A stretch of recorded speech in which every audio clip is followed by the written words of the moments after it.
Greetings, YouTube. It's been about 6 months since I have made a video geared toward how to progress faster in MCOC, and it's been so long, in fact, that even though I've been sending some people to those old videos, I have had several requests this month behind the scenes for an updated video, particularly because, thanks to the success of Avengers Endgame, we have new people who are downloading this game for the first time and have no idea what the heck to do. And it's easy to forget that. So I want to talk a little bit about some of the things that you want to do that I certainly wish I would have known when I downloaded this game almost 4 years ago.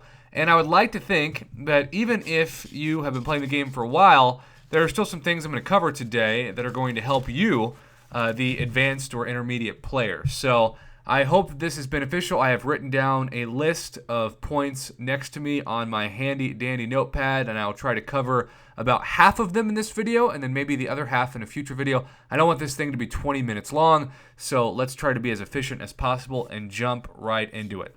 The first thing I always tell new players, when you start to hoard your units, and that's the goal, to hoard units, you want them to be for one specific thing first, and that is the mastery tree. The mastery tree, and specifically mastery cores, are the best guaranteed value in the game because they are not a RNG Marvel Casino of Champions gamble that wasting units on crystals is, even though that might be the most fun part of the game. I get that people like to open crystals, you know? I love to open crystals. Even now, I still love to hoard 100 premium disappointment crystals and open those. But at the same time, you're going to get mostly disappointment, mostly 2 stars, and even if you pull a 3 or 4 star, it probably isn't going to be a champion that immediately takes your account to the next level. So it's just a waste of units. There are a couple of masteries that I 100% say you want to unlock immediately. The first two, absolutely. Parry, and I do believe that Kabam agrees, which is why they moved Parry, over 6 months ago as well, to the front of the proficiencies mastery tree, so you can unlock it as soon as you get 1 point in it. And then besides parry, you want to get down to dexterity, and you just need 1 rank out of 3 to have the ability to manually evade projectiles and save yourself a lot of health. I can't tell you, the first time I saw somebody like manually evade Iron Man specials, it blew my mind. I'm like, you can do that?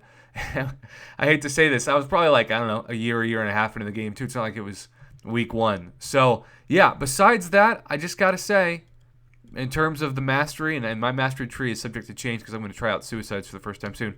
Glass Cannon was a game changer when I maxed this thing out. If you get used to parry and dexterity and you just try to not get hit, you will absolutely see a huge difference in your overall attack and damage output by maxing out Glass Cannon, and you really won't see that much of a difference of the 7.2% health loss because you are used to not getting hit anyway. So yeah, Glass Cannon, parry, dexterity, and then the last one that I want to say really changed my game, Deep Wounds. This thing is my favorite mastery in terms of just fun. There are so many great bleed champions that you don't need to even have awakened to stack bleed, like OG Black Panther and Wolverine X-23. So you want to make the most of this. Obviously, the champ that benefits the most, at least in terms of my roster for this, is Blade, because even if you just parry, you're going to see a large amount of bleed damage tick down, especially if you have Deep Wounds maxed out to rank 5. So I just want to say that point number 1 is hoard your units for mastery cores and unlock the most expensive and best masteries as quickly as possible. I don't care if you're at level 20. You'll be thankful you did, and you will clear so much more content by investing in your overall mastery tree that benefits all champions, especially those who you bring in for attack. Now, the arena is the secret to success. I still grind the arena every day because, I gotta be honest, the arena solves gold issues, it solves battle chip issues, it kind of indirectly solves crystal issues because you can get premium disappointment shards very fast. And by far the best bang for your buck is the 3-star arena. You can get 3-star arena boosts quite easily throughout the game. in daily events especially.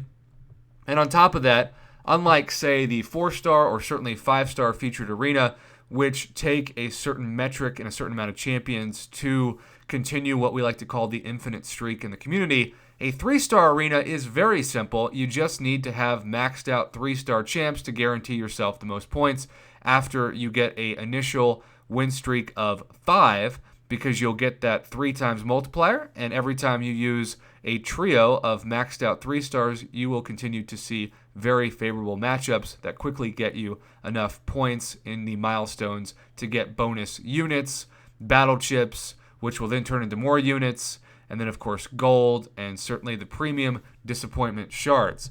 Now once you get the premium disappointment shards, I gotta say, people always look at me like I'm Scrooge McDuck when it comes to gold, and I pretty much am. But it's mainly because after a while, you just get so much ISO that you need to constantly sell it before it expires. And it adds up quickly. So I'm going to go into my ISO right now, and I'm just going to clear it. And yes, I've got some tier 5 ISO, but that's 76,000 gold. And then I'm just going to go in here, and even though this is all just non-class based, 12,000 gold is 12,000 gold. And so every couple of days, I just do this, right? I clear out till about day 4 worth of it. And because I have so many crystals that I open, it's not like I'm going to run out of ISO anytime soon. And so the arena, even though it is a grind, certainly, and a soulless grind, can be the answer, especially if you don't have a ton of money to spend on offers. I also just want to say that besides the 3-star arena, I have seen a lot of people say that they believe the 4-star basic arena has the best bang for your buck. I do think that depends on how many 4-stars you have at max rank. But in general, the 3-star is still my pick. And you'll notice in just, the 30 seconds I've been doing this, my gold stash has gone up well above 100,000 more gold. And that is pretty exciting. So, sell ISO for gold. You'll be glad you did. All right. So the first 3 points we've talked about. Use units on mastery cores, parry, dexterity, glass cannon, and deep wounds specifically. Number 2, the arena solves all problems, especially the max 3-star arena. Number 3, sell ISO for gold. And then now number 4, I might be level 60, and I might proudly have a 1.163 base hero rating, but that doesn't mean that your boy is not still concerned about daily catalyst events. Because this is a month-and-a-half long event quest, for the first time ever, I finished all difficulties of all of the monthly event quests with 3 weeks to go. We're talking about 21 days left until the next event quest.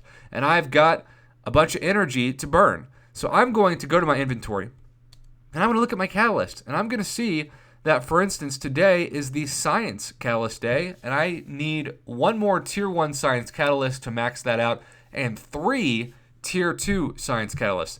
You want to make sure at all times you have your Tier 1 and Tier 2 Catalyst especially maxed out at 4 and 6 respectfully, in order to make sure as soon as you get a champion that you can rank up, which also, side note, save your regular champ rank ups unless it's an emergency for the level up events to get a free 25 units.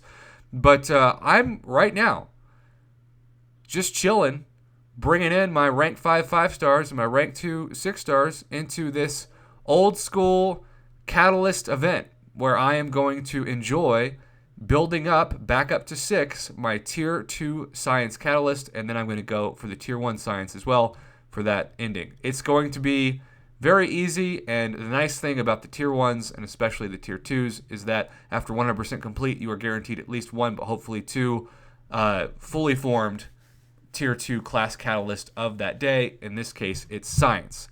I also want to say, I'm going to use this as an example.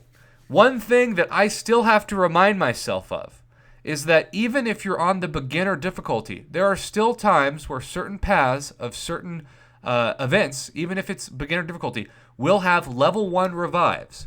If you are smart enough and patient enough, instead of just jumping into a quest, to search the map out and find the path. In this case, you'll see that we have a potion, a level 1 health potion, but the revives are usually out there as well. Not here, but on event quest, and certainly like Acts 1 through 6, certain event chapters of that. So if you haven't cleared any paths of that quest, you are smart to have the first one you clear be the one that you can pick up the revive, because I don't care if you are level 1 or level 60, you're going to want to hoard as many level 1 revives as possible because they are percentage based, unlike the Alliance ones, which are unfortunately just a fixed amount of health, and it is a quite low amount of fixed health. The last thing I want to talk about, and this is something that unfortunately is just a huge temptation for people at first, especially when they play the game, is the idea of never selling your champions. It is a short-term gain for a long-term loss, and even the short-term game is pretty questionable at best. You want to get to a point where you have so many maxed out 3 stars, 2 stars, and even you get to be 4s and 5s, that max sig crystals are the expectation. Everybody always asks me, Prof, you open a 5-star like once every 3 days. How do you do it? Well, it's mainly thanks to the 5-star featured arena and duplicating 4 stars, which are at max sig. I want to say like 85 to 90% of my 4-star roster is now at max sig. And so you just get these max sig crystals so fast, and they double the amount of shards you would normally get for duping a 2, 3, 4, and even 5-star champion, although my 5-star max sig crystals are only about, 5 or 6 that I have right now max. But still, it's 5 or 6 that could get me not only a Iron Fist, or an Immortal Iron Fist, I should say, but also an Awakening Gem. 6 stones are the worst part of it, but you can still get those as well. So, never sell champs. Make sure that you push them to Sig 99 as fast as possible so that you can get as many max signature ability crystals of that class as possible. And when you start getting these things, I promise you, you will open 3-star crystals, 4-star crystals, 5-star crystals, etc. so much faster. We're talking twice as fast. When I got all my 2 stars to Sig 99 of the basic 2-star crystal, it was a game changer. It just, the domino effect started happening. And I went from opening like a 3-star crystal once every couple of weeks to opening one basically daily if I wanted to. So there you have it, YouTube. Those are the first 5 points. I have 5 more, but I'm going to save them. So again, this video is not 20 minutes long. Use units on Mastery Cores, Parry, Dexterity, Glass Cannon, Deep Wounds. I would start with. The arena solves all problems, but if you don't have a lot of time, just at least focused on maximizing your 3-star roster to do the 3-star featured arena. Sell ISO for gold. The daily catalyst, make sure to always stock up and maximize the tier 1s for 4 in your inventory and the tier 2s for 6. And never sell champs. Max sig crystals are the secret to opening up more crystals faster without actually having to spend your units or your cash on crystal deals. I hope that helps, YouTube. And for those of you who just downloaded the game, welcome to the community. There is certainly plenty to be excited about in this game, but also things that the game really needs to improve upon that hopefully they will address. And I'll probably make a video sometime this summer on things I hope that the game sees improvements on by the end of the year to make sure that this game lasts, at least another 4 years, right? Anyhow, until then, YouTube, thanks for watching. Have a good one, and good luck in all content of the game.